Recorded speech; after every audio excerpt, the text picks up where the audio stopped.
It's Michael Bolton. I'll be there. And talking about, reaching out, we've got Mark Goswell in the studio, our exercise physiologist. Mark, welcome. Well, thank you. I'm back. You're back. Now, look, we're going to delve and get a little bit personal now, but I know you don't mind because No. I've had a chat with you. But the last couple of weeks, you've got a lot on your plate at the moment, and you're sort of saying to me, "Oh, look, I'm a bit broken at the moment. Like Yeah. I'm at that point where I'm pretty exhausted." I am wrecked.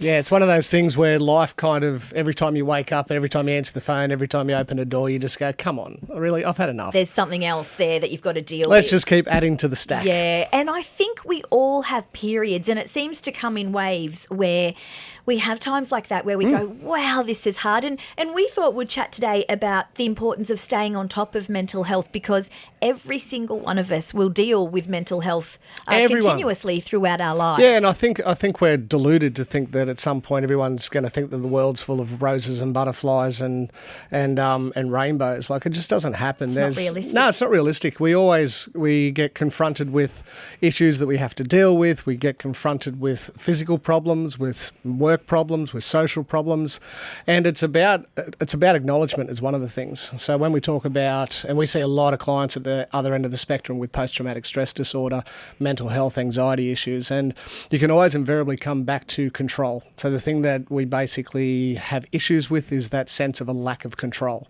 Absolutely. And I read a book called The Art of Happiness, and it talks about happiness isn't about being happy every single day. It's about embracing the days where you go, this is really hard, and just accepting them. Yeah, we call them self-pity days. Self-pity days. I like that. So is that where you take a day and you go, you know what? You just give into it. Yep. You just go, you know what, the world's a little bit too much for me, but I know I've got some positives out there that I can focus on and work towards, but today I'm not going to because life sucks.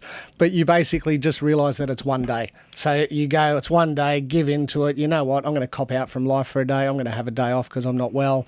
But I'm just going to go back to my happy place and find where that happy place is. And, we talk a lot about mindfulness and being able to bring yourself back to the here and now and utilising those things as focus.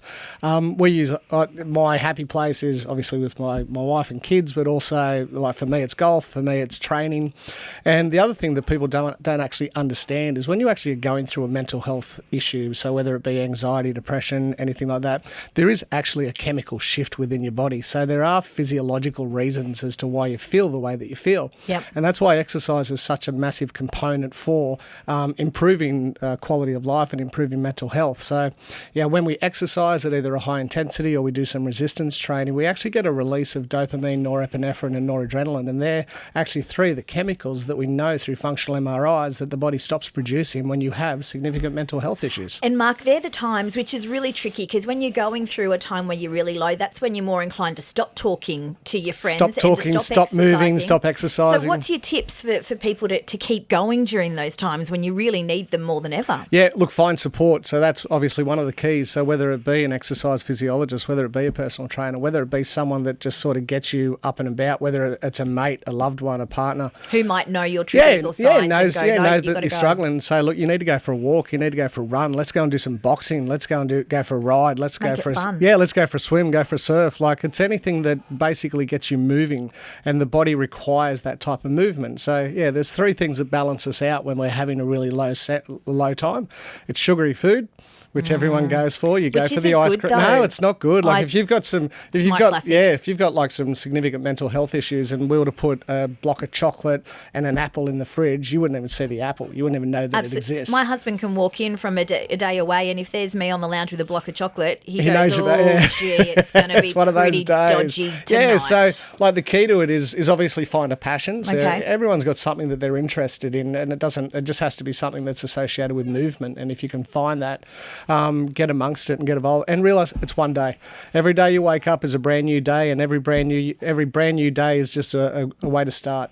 Good advice there, Mark. Now, we'll catch up with you next week. Before you go, though, you've got a bit of a message for your biggest fan. I do. I've got to shout out to my biggest fan, the old man, Russell. It's Russ's birthday today. He actually listens to me every week. And, well, Russell, I hope you put yourself in the birthday box, okay?